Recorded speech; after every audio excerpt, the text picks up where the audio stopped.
Yes, sir. Thank you so much. Please take your seats. You're welcome. I forgot to ask how much time I have. So I understand 3 hours. How many minutes? 40 minutes. Okay. Okay. Thank you. I like to time myself. So you're welcome.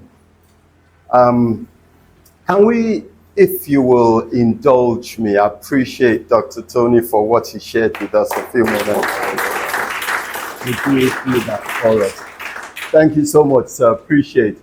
And I wanted you to just continue. I mean, what more is there to be said? Let me also appreciate Dr. Kolade. Thank you so much for having us. It's a privilege to be here. We are all welcome. Can I speak freely? Yes, sir. Is that okay? Allow me to speak as though I'm speaking to sons and daughters, at the very least, younger brothers or sisters, if that's okay. I certainly believe we all can succeed at what we do.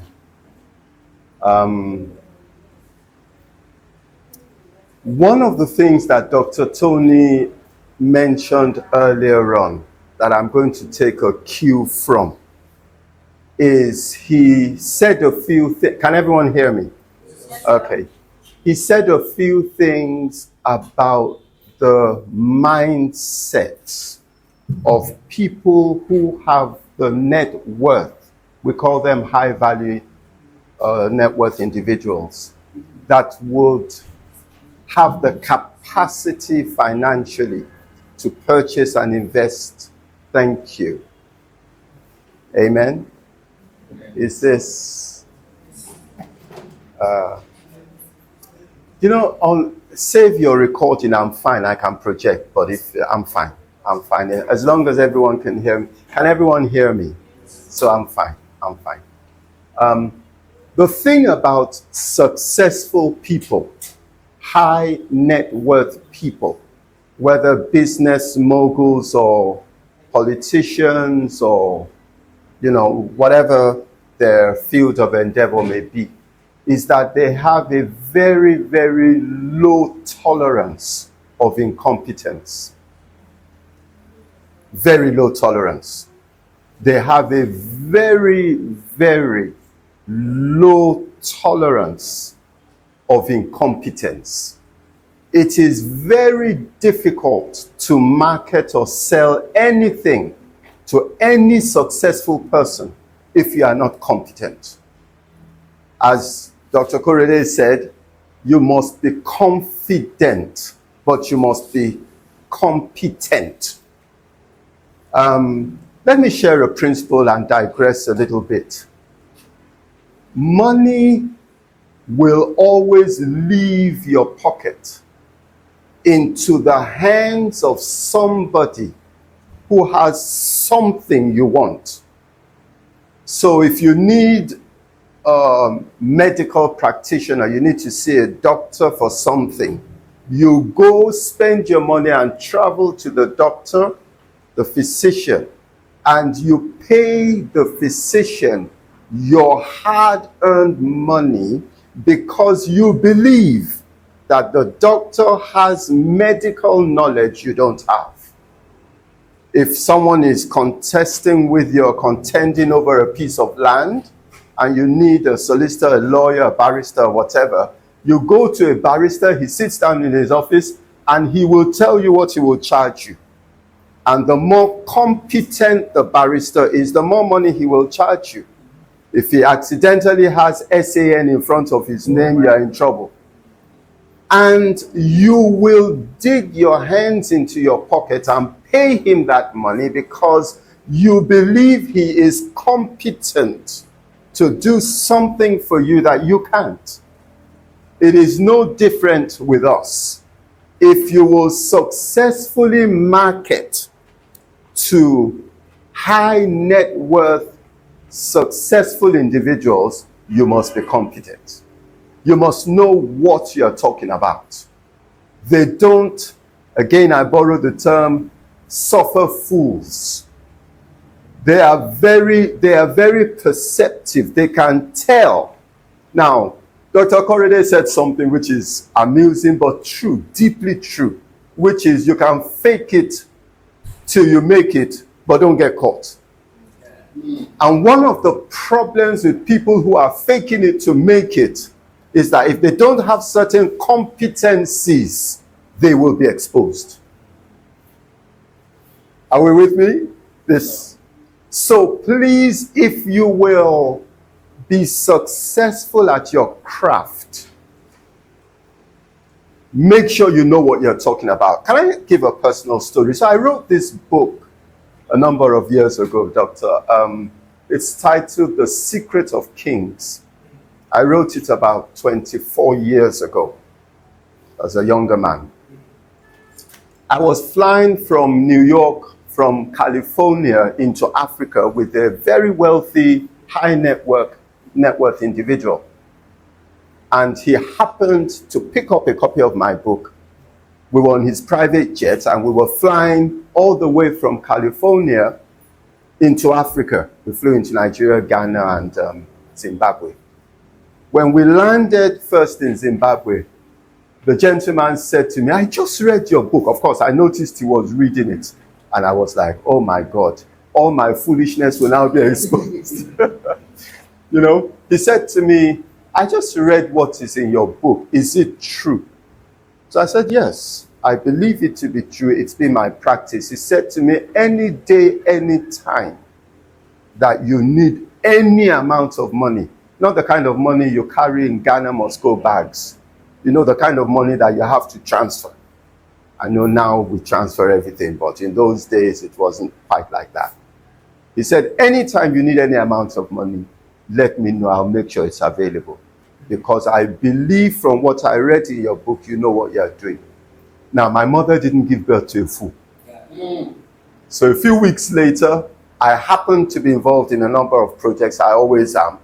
And so I just made a phone call and said, you know, it's so here.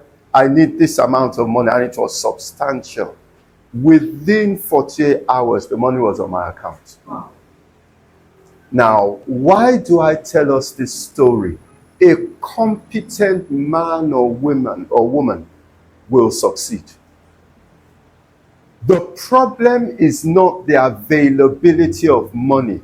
It is the availability of competence. There is no country in the world that you will go to that you will hear there is no money. It's who has the money. That's the question. There's always money. So how do you make sure, as the example we just heard, that the funds that are available flow into our hands? One of the fundamental principles is be competent about what you do. So if you're a realtor, be a competent realtor. Is everyone with me? You may have heard of this gentleman, Martin Luther King Jr. He was one of the civil rights leaders in the US. He made a statement that has been, I've never forgotten it. He said, if your lot or portion falls to be a street sweeper, sweeping streets, sweep streets so well that nobody sweeps streets better than you. If you make your home in the wilderness or the bush, the world will beat a path to your door. The world will come looking for you because there's nobody better at what you do than you. You must be competent. The desire to succeed is one thing, but there must, before that desire is fulfilled, be a desire to become competent. Dr. Tony said earlier on, and I'm sorry I'm borrowing from his notes, I forgive me. He said earlier on that, you know, In Nigeria, we don't pay attention to detail. It's okay, manage it. It's okay. Carpenter makes a chair for you. It has 4 legs, and one of those legs doesn't touch the ground. So the chair can very gently rock. And when you say to him, this chair, it's not say in Yoruba, Kole Shekoma Ribe. Yes, it can Shekoma Ribe. Incompetence does not sell with high net worth individuals. My people around me know, and I'm making a point, I'm going somewhere with this, bear with me. People around me know it's not a statement of pride. Actually, it's humility. That you cannot hang around me and not know what you're doing. If you call yourself an electrician, know your craft. If you claim to be an engineer, know your craft. If you claim to be a doctor, I went to a pharmacy, I happened to be in Nigeria, went to a pharmacy a few years ago. You cannot sell me anything medical that I will not read the papers and do my study before I ingest it. It's not possible. Because I know what happens here. My uncle died because he was given an overdose by a doctor. So I went to a pharmacy, he said, I need this, you gave me this medicine. I went back, because you can't send me, you know how they sell medicines in these little sachets. I'm coming back to this. I have not forgotten where we're going. You cannot sell me something in a sachet. You must be kidding me. You will sell it in the box. I will read all the contradictions, I will read everything. So I took it home and read it before I ingested it. In red on the back of the box, it says, do not, in capital and in red and in bold, do not ingest this medicine. It is toxic. And it was prescribed by a pharmacist who went to a university and will claim that I'm a pharmacist. You are not a pharmacist. Your incompetence denies you the right to call yourself a pharmacist. If you are incompetent, you can't claim to be a realtor if you don't know what you're talking about. When I send my staff back to take it back to say, what is this? The pharmacist said, oh, I'm so sorry. Hey, I didn't know. I'm so sorry. Medicine after death. There are many people that lose business because they are sorry after their incompetence has been revealed.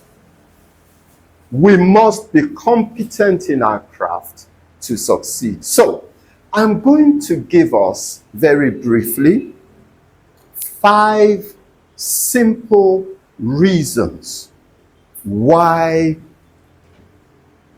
a high net worth individual will listen to us and buy from us. Because you cannot be confident until you are well informed. We heard that earlier. You must know what you're talking about. Opportunity is only opportunity when it meets with preparation. If you are given opportunity and you're not prepared, it will no longer be opportunity. Are we with me this afternoon? So, if I were by chance a high net worth person, and I asked you the question, you're representing, for example, real homes, and you want me to buy a high value luxury property, real estate, why should I buy from you? What exactly are you selling to me? You only have a few seconds to give me an answer that makes sense. Because rich people, forgive me, but I must say this, rich people can smell a person that knows what they're talking about far away. So, I was at Downing Street in England. Downing Street is like the White House of England. I was there to meet with the Prime Minister. It was Gordon Brown at the time. So we were in a reception room like this, talking at Downing Street, doctor. We were talking and so on. And I met one or two people there who happened to be black. So, you know, we were just talking and so on when the Prime Minister, Gordon Brown, and his entourage walked in. So we happened to be closest to his access. Now remember, you can't be in Downing Street except you are there, you have something. So we were there. It wasn't my first time there, but I happened to be there. So the Prime Minister working, and it's good protocol. He was shaking hands and introducing, you know, that, oh, so you are this, you're that, you're that. And then one of the gentlemen standing next to me introduced himself. The Prime Minister shook his hand, and then the Prime Minister paused and asked him a question. Now, I tell us this story so you know that in truth, when you have opportunity, if you are not prepared, it will slide by.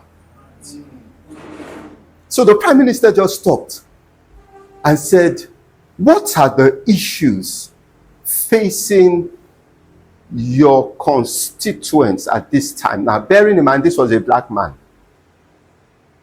African, actually. What are the problems? Now, this is the Prime Minister of the United Kingdom, a nuclear-powered world power. This was at the time he was leading the European Union. There was a chairmanship and so on. This was one of the most powerful men in the world. And he walks in, you happen to be there. He didn't ask me. He just happened, it was just a random question. What are the, this was the Joseph with Pharaoh opportunity. The man said, so by this time, I'm just very, very, very stylishly, we're not together. I just met him here. I didn't say that, but I was like, because you see, he was so consumed with, the photo op. I'm now in Downing Street. They were serving us with wine and caviar and all of those things. He forgot that every one of us is an ambassador for something. Yeah.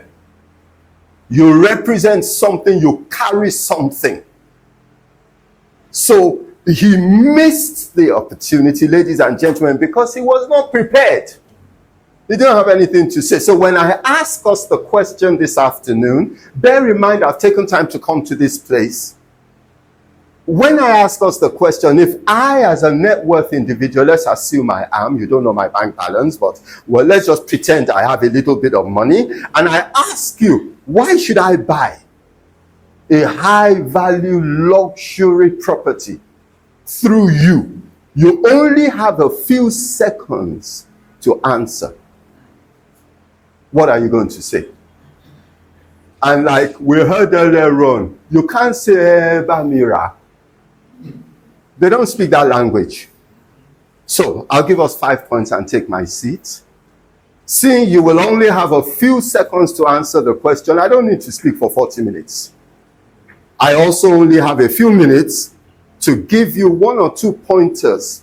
You see, the thing about wisdom and knowledge, it is deep and it is vascular.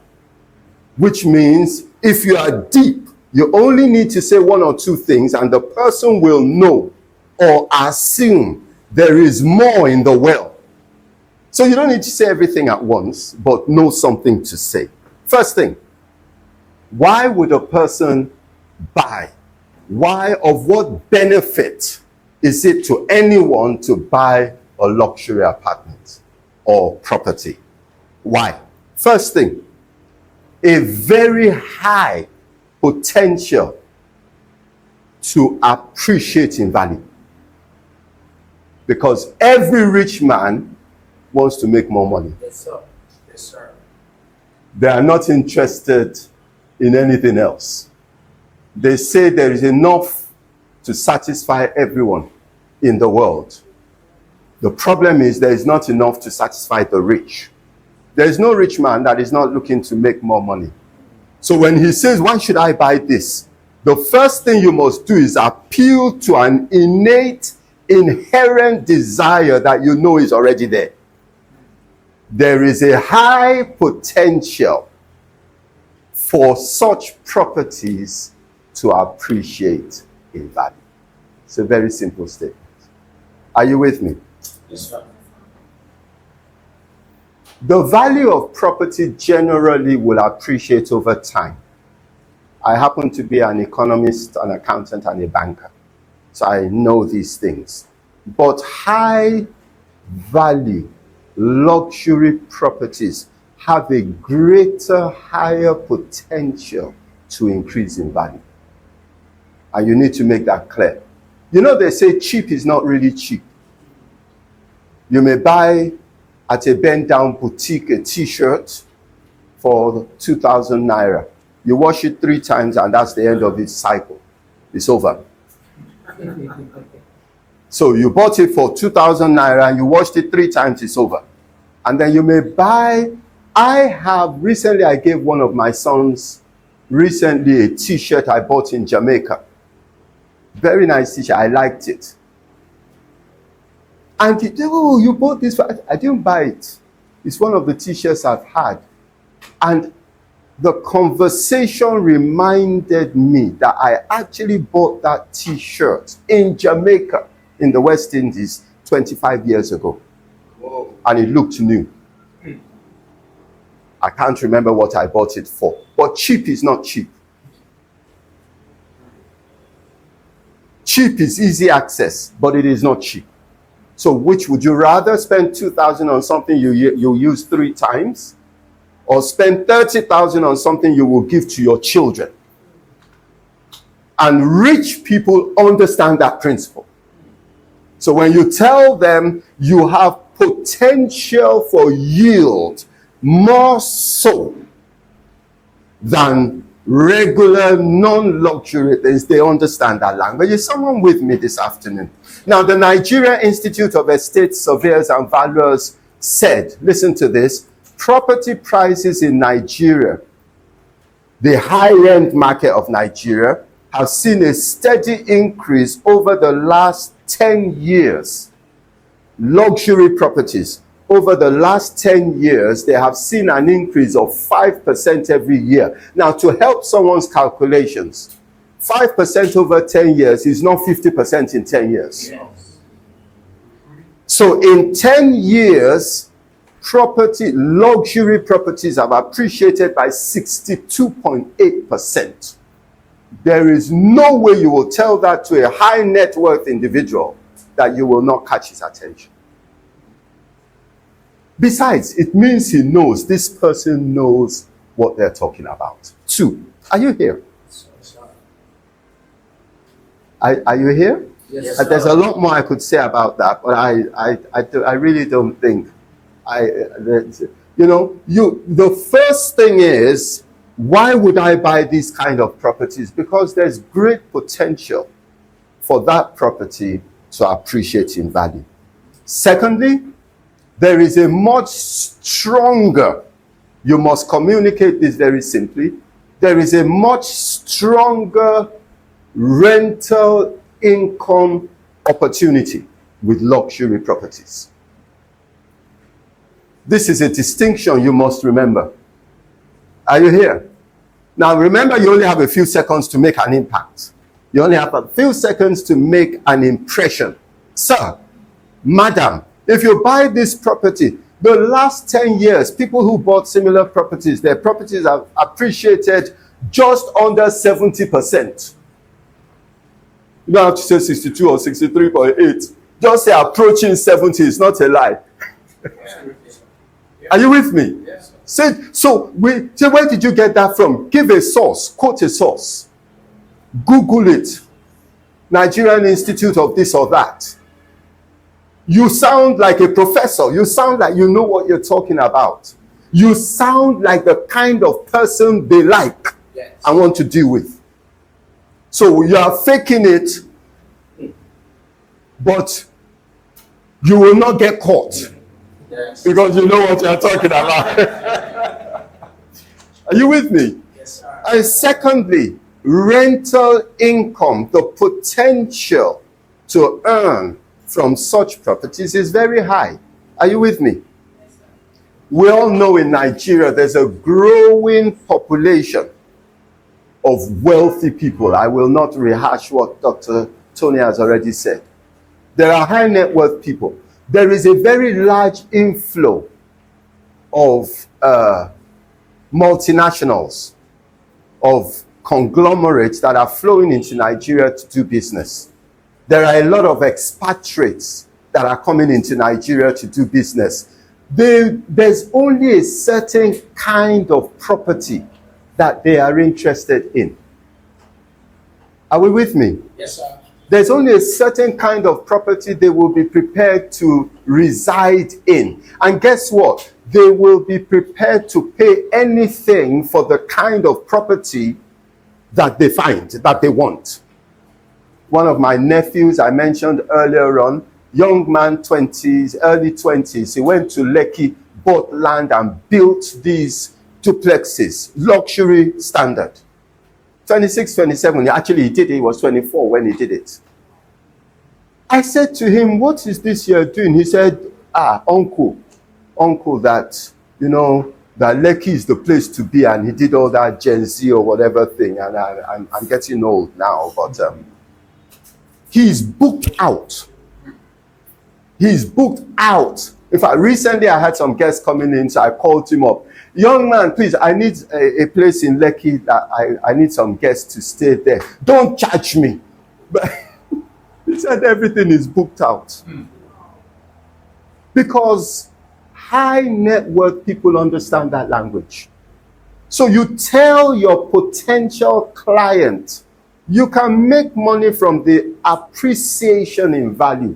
You can make money because there is a very strong market, rentals. Even if you want to stay there occasionally, you can rent it out for periods when you're not around. They will buy into that idea. Is someone here? Three.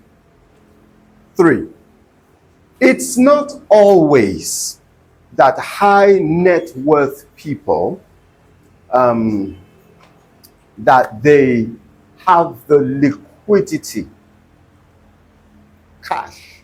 It's not always. You can be of high worth or net worth, but not have very good liquidity. Are you with me? Yes. So always have a backup plan. So 3, let them understand it's only recently, November, December last year, that the central bank has really hiked up, the CBN has really hiked up interest rates. But tell them, don't let that be your downer.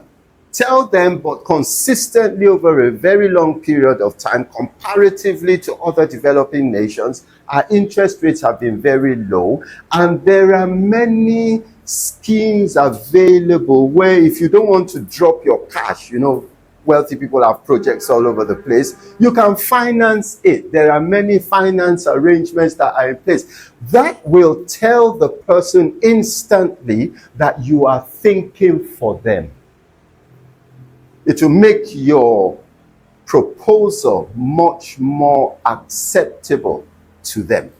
Wave your hands if you're here and you understand what I'm saying. Okay, I'll just give us 2 more and take my seat. Are you here? Thirdly, there is a growing demand, specifically a growing demand for luxury properties in Nigeria. I'll let them know that. Are you with me? There's a growing demand. We all know basic economics. Supply and demand always drive price. Are you with me? So if you can prove to them that what I am offering you, the proposition I am making to you, there is a growing demand. If you don't buy it today, it will cost you more tomorrow. You will attract their attention. Are you with me? Get information, be informed. The Nigeria says, listen to this, The real estate sector in Nigeria has projected a 15% growth over the next 5 years. 5 years, 15% growth. And this trend is driven very much by luxury properties.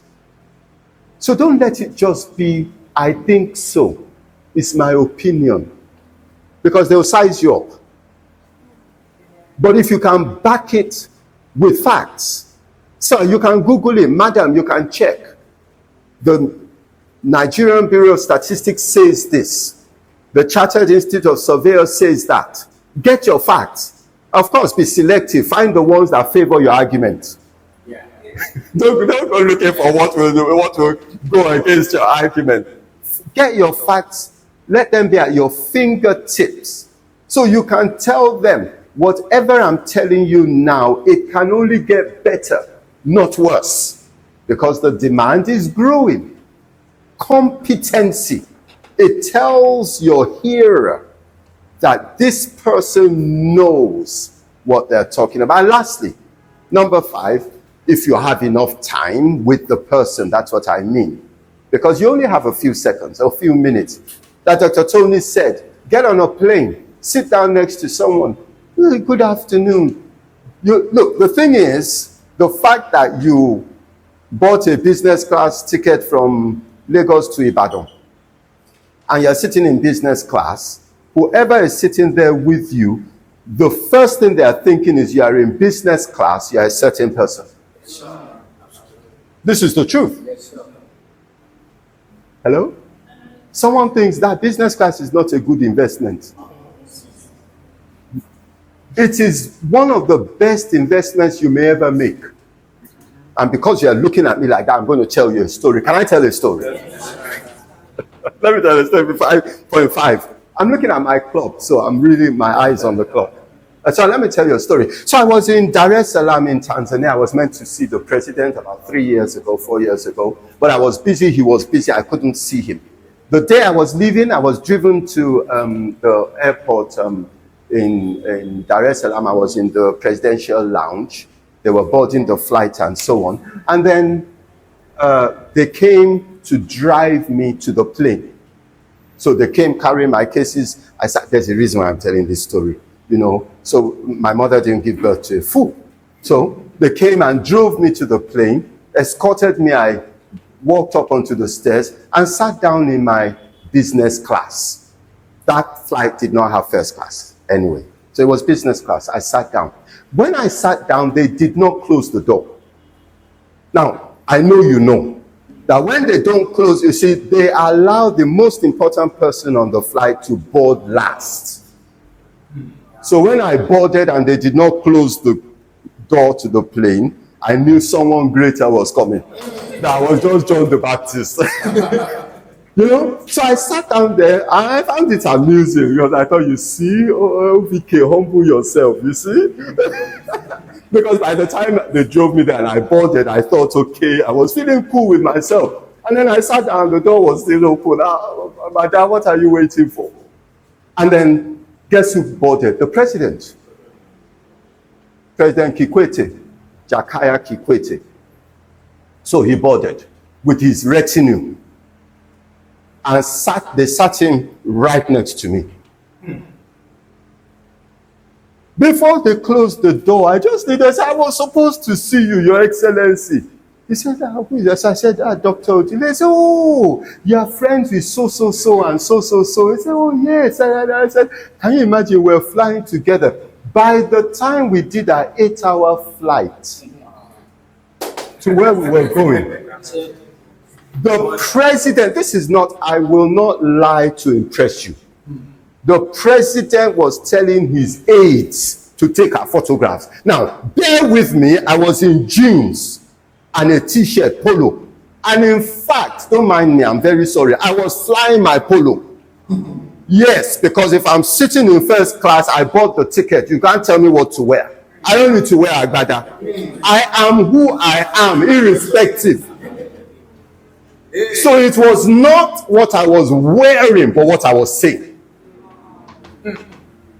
So if you are prepared and you are located in the right place, and I know this is not church or mosque or anything, but when Joseph appeared before the king, Pharaoh, and the king said, I had a problem, that was not the time for Joseph to start thinking, let me think, I don't know, maybe, no more, too late. Are you here? So be prepared, and yes, Dr. Tony was right. Invest in a business, and you never know who God will put next to you. We're still friends today. If you come to my offices in my village, you will see his photograph on one of my walls somewhere. We're good friends. Recently, they had an issue. He told me to speak to someone in Nigeria about it because we were sitting on the same flight. Number 5, I finish. Make sure you have your backup and let your potential client know that there are tax benefits and incentives for real estate investments in Nigeria. That, Oga, you can have tax benefits by this investment. Now, there is no rich person that is not looking for tax incentives. Not one. Do your homework. Are you with me? Now, the Nigerian government offers tax benefits and incentives.